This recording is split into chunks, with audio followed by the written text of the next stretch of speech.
Well, hello. This is the second part. Ouch! Do you know a crock pot is hot if you put your hands on it? First, watch the first part of this video. I was certainly hoping to make it one video, but guess what? I goofed around with my phone and it cut off. So the title of this video is going to be, Can You Read That Messy Writing? And I am Penny Nelson, Providence Soapery 62959. And you know what? There's a few things that I am not. Oh well. Welcome.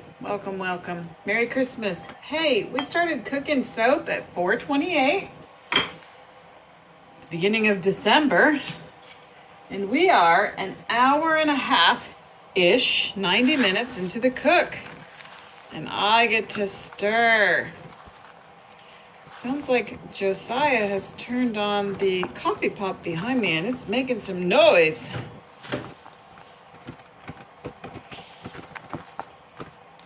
So the process of hot process soap, you force the saponification. The saponification is the process that turns it into soap. That's the Penny version. You definitely will have to watch part 1 for my very formal disclaimer about how you are your own person and you're responsible for yourself. And you need to do your own research, and this will just be a part of your learning process. So I'm wiping off my spoon with napkins. That's how I clean it. This is a very small crock pot. I guess there's probably smaller ones. I think my friend Jada has an even smaller. So we are going to let this soap cook. Let me take you in a little closer so you can see.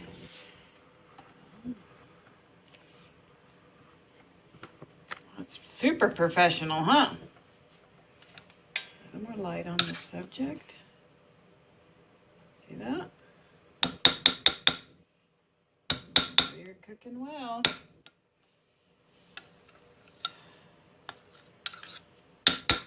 You want to get it all down in there as much as you can so it cooks evenly and doesn't make crunchies. So it's more aesthetically pleasing, although I go with kind of the country rustic look. I like things to be complete, and perfection is just not something that happens for me.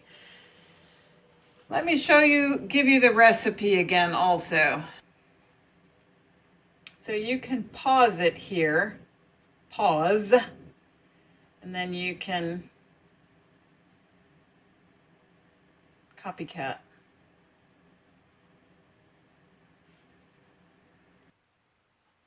Well, I might as well share with you why I started making hot process soap. I started making soap so that I could earn some additional money to support missions and missionaries, starting with myself. And then there's a group called Equipping Haiti, which I think it's org or com. Oh, Lord, what kind of promo is that? Anyway, so I created. The interesting thing is, in our country, we have money and no time. In other countries, they have time and no money, and it is very difficult to make money no matter what. It's a kind of a long subject. Anyways, but everybody needs soap. Everybody needs soap. So I started making soap, and I learned how to do it on YouTube. So I have a business that doesn't have any overhead.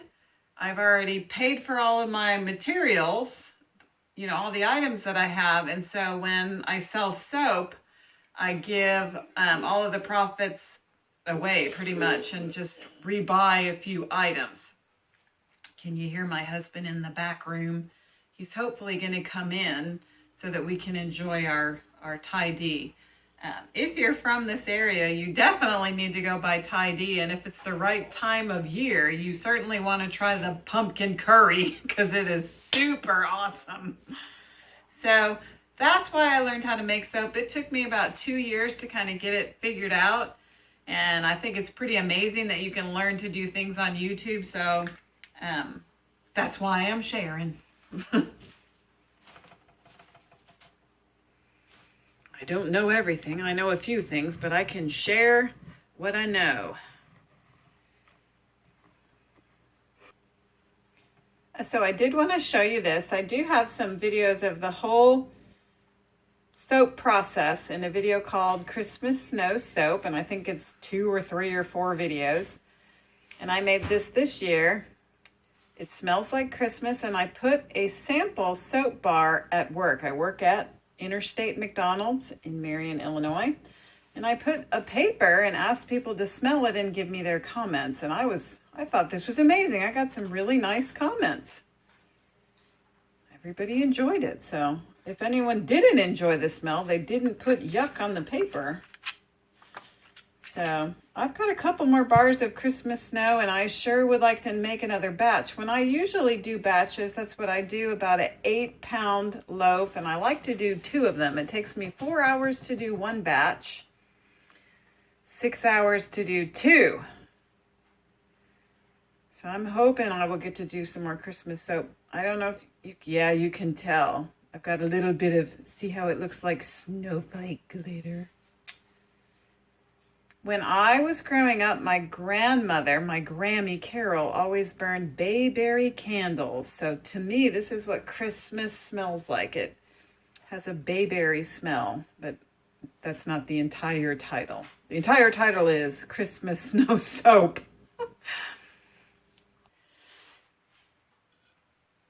Okay, so we are 2 hours into the cook. I'm gonna give it a stir.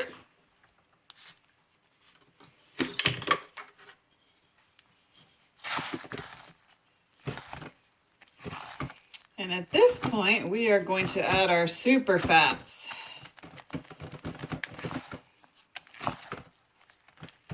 Okay, can you see? That doesn't do much good, does it? Not too much. Oops, sorry.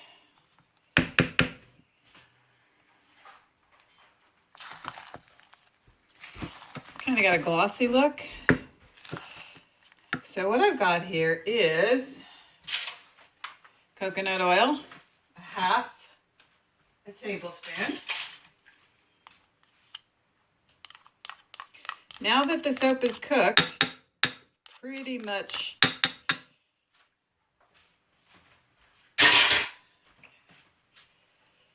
it shouldn't be hot anymore. It's hot temperature-wise, but it shouldn't be chemical hot. Okay, I'm also going to add ½ teaspoon of extra virgin, extra pure, really expensive olive oil.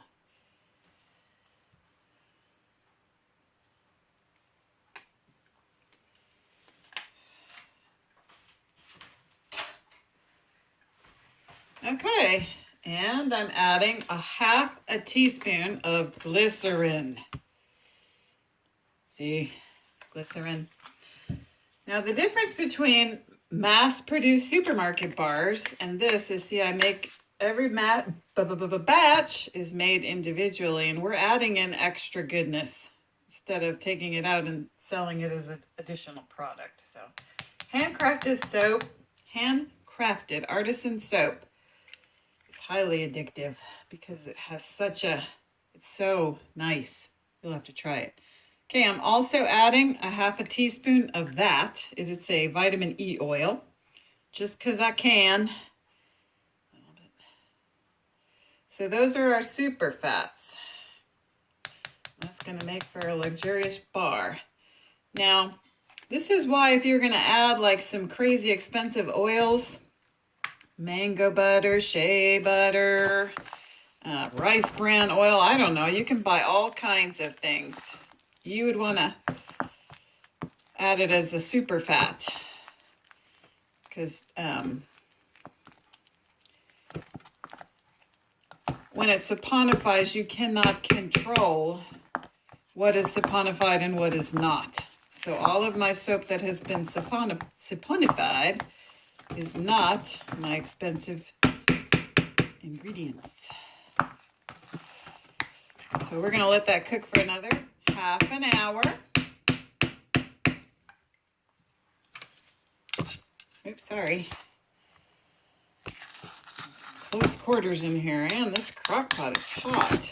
Oh. Would you like to see the temperature? Now, I was trained to use one of these, and you have to confuse it. You can't just stick it in. You have to confuse it, especially whenever you're going to add essential oils, 160 or lower. There's actually, there's other things, but if you go with 160, you wouldn't want to cook your ingredients out of your soap, your essential oil or your fragrance oils. That's why you'd want it to get down. So it looks like we're cooking at about 180 in this crock pot. Sometimes it cooks hotter in other crock pots. All crock pots are different. So we'll come back in 30 minutes.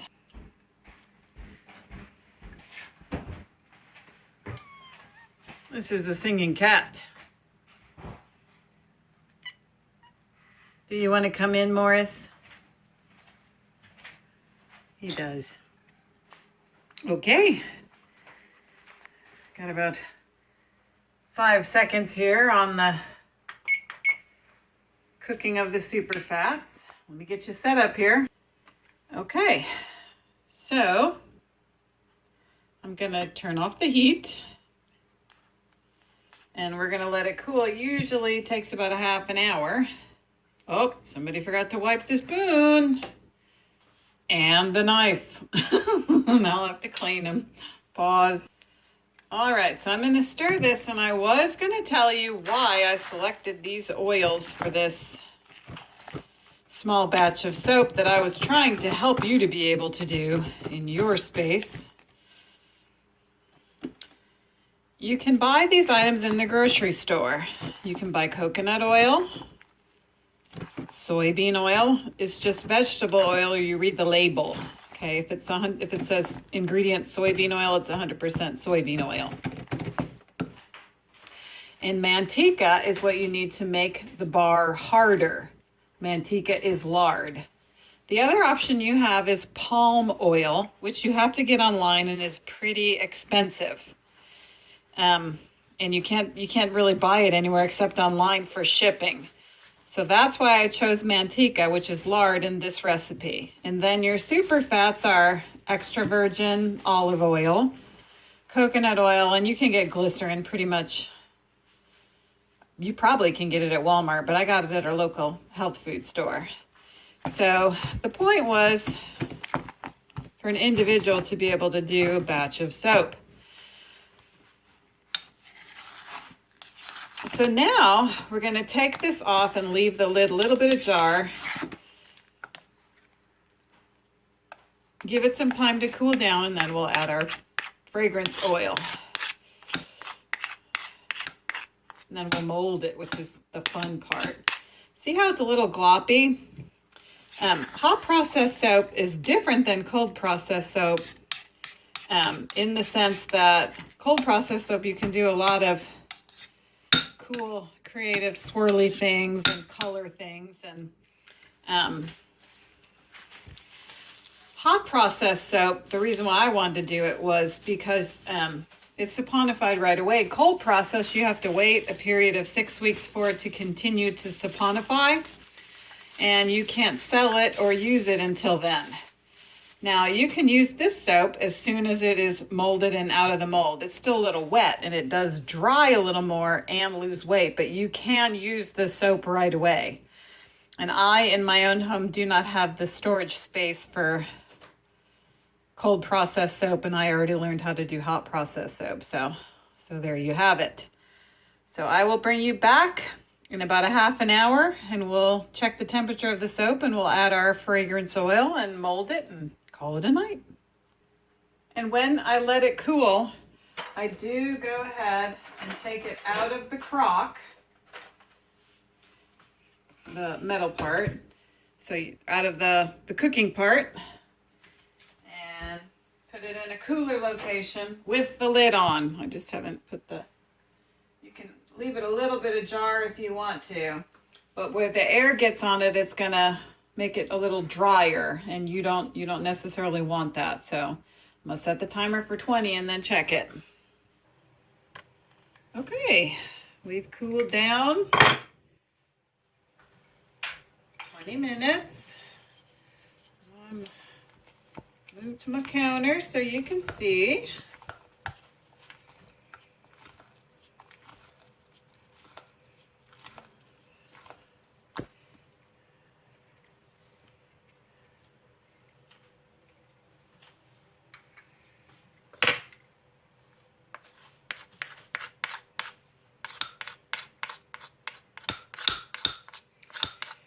This is how you check the temperature.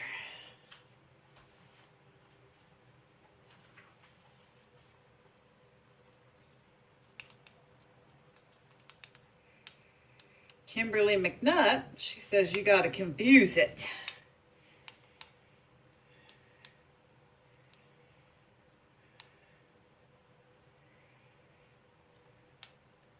Tempted to put in a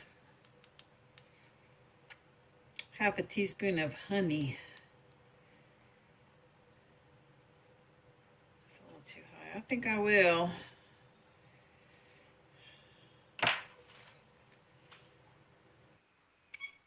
Well, I'll tell you a little bit about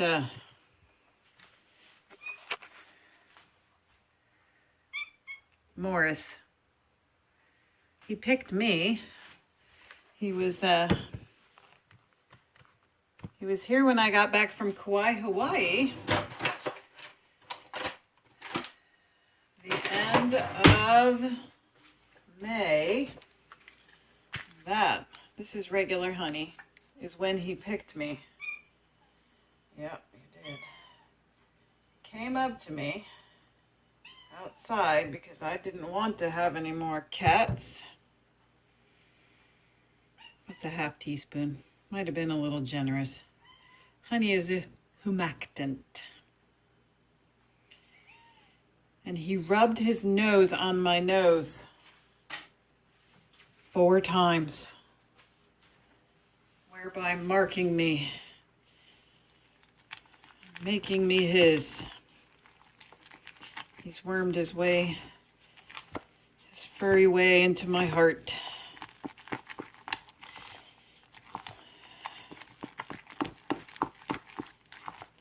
Usually I put the honey in with the super fats, but it causes a discoloration. Kind of makes it a nice brown color. It looks wonderful in the original bubbly soap.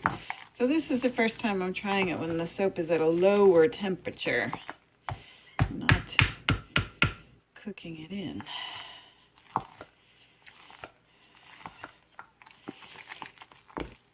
Morris is ready for a snack. It's a wonderful application. That's what we went to Crossings Camp in Kentucky. And everything they did, they would say, how does that apply to the gospel? You want me to tell them, Morris?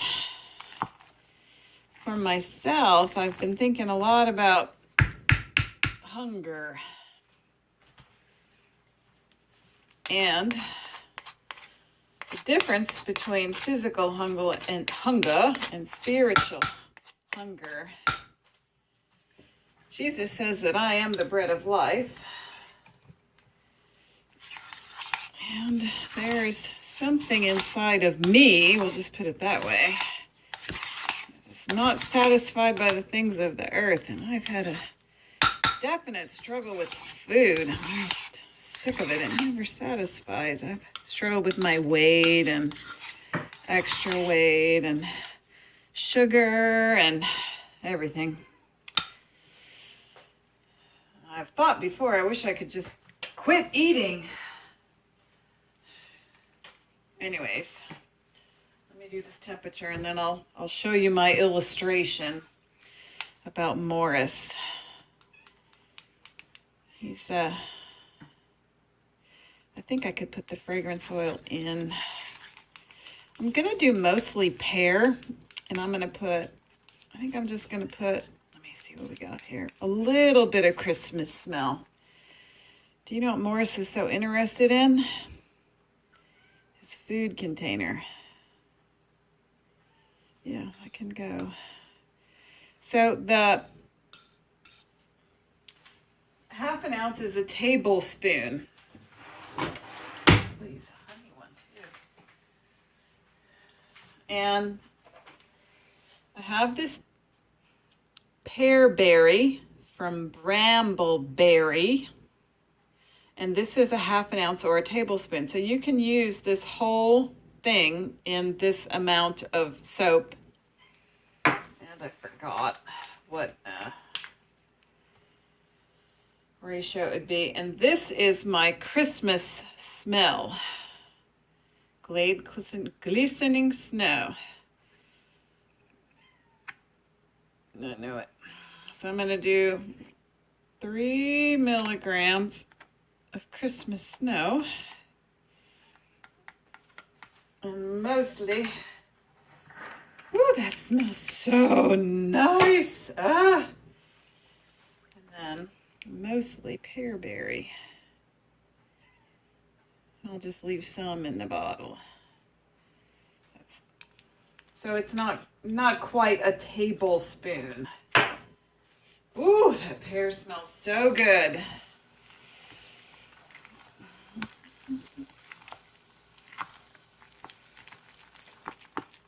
You want to thoroughly mix it in.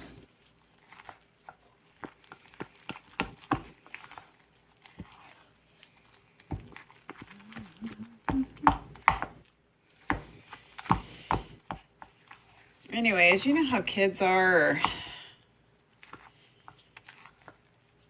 they're constantly eating donuts and crackers, or maybe if they have their bottle all the time, then they don't eat good food when it's time to eat. And actually, our society really has lost the, that pear smells so good. We don't sit down at the table. When I went to Haiti, that's what I told you, I started this on making soap to make money to go to Haiti. Most people in Haiti eat once a day. They eat beans and rice. It's a lot of complex circular problems. They eat other things. It's just food is so expensive.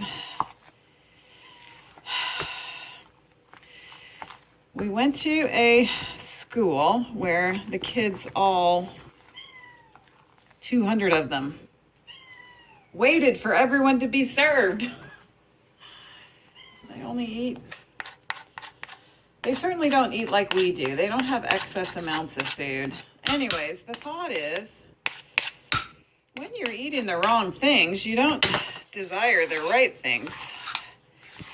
Maybe I try to fill my heart.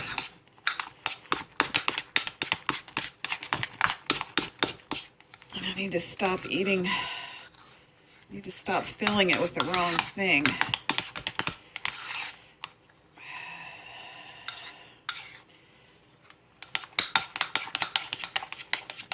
Maybe food will never fill the hole, and I need to stay empty to let the hole be filled with more completely with God.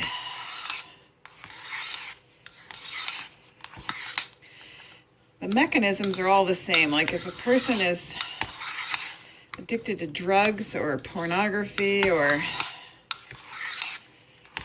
shopping, pick any vice, it's the same mechanisms as sugar. Sugar we're eating certainly is more socially acceptable. I have some addicts in my life.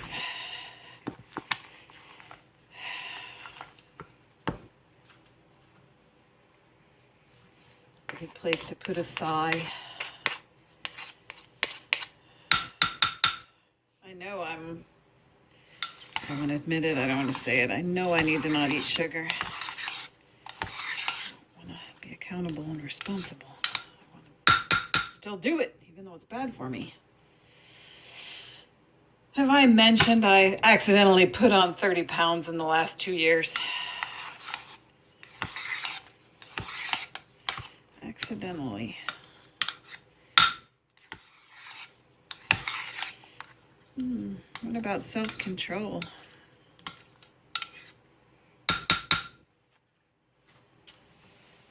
I'm going to stir it just a smidgen more, and it's really starting to get thick. That's why you gotta hurry. I bet it is 140. I just want to make sure since the window's open, since I showed you Morris, it's probably making it cooler. Hold on.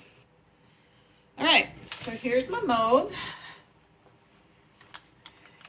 Oh, this is the most fun part. I love to mold the soap. Probably making a shadow with my light. Woo. And our Thai D, I got the pumpkin curry. Oh my gosh, it was awesome. I probably could have added a little more pear. I always say I don't like the soap smell to tickle you. I like it to smack you. I like it to be nice and firm smell.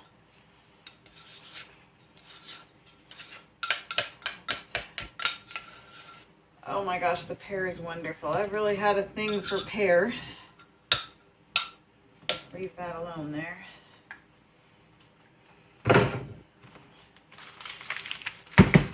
Show you my trick. The trick is called a chopstick. Josiah used a chopstick to eat his pad thai noodle. No vegetable. He enjoyed it. That's what we always used to get.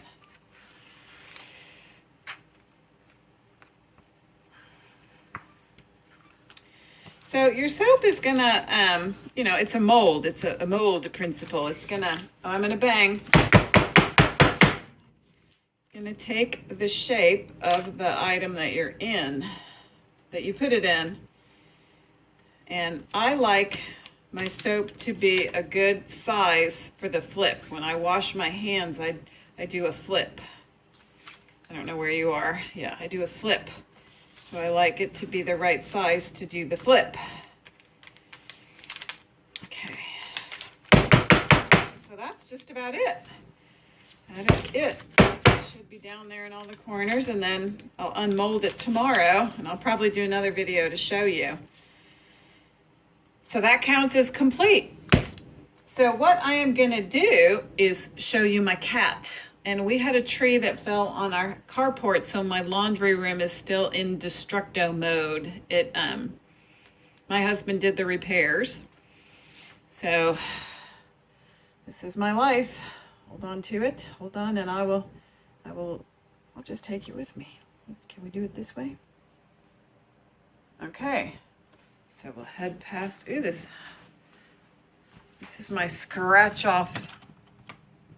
That's not a calendar, it's a map. Okay, here is my old dog, Lucky. Leave the heater on him. He got a bath today. You want to say hello, old man? Come on. My first plot was to put the kitty and Lucky together. But Lucky doesn't care for it. Okay, so.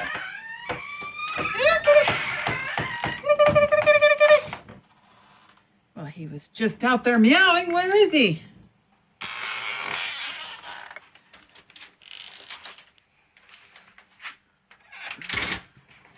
There is the red can of cat food. And of course, the show can't happen without the cat. Here, up.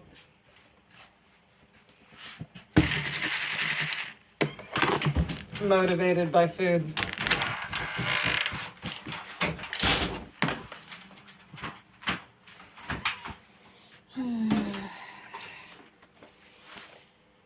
Guess we forgot the bowl, kitty. And I'm letting all the hot air out for poor old Lucky. I get the bowl, kitty? You sit. You sit.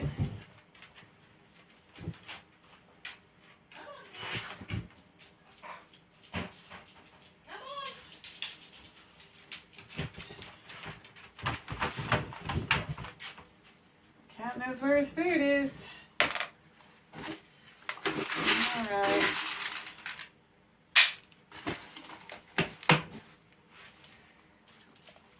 If you watch this long, this is the part where I tell you that I love you. I'm really glad you're here. And that you matter and I care. Thanks for hanging out with me tonight. Oh, Lucky wants his treat.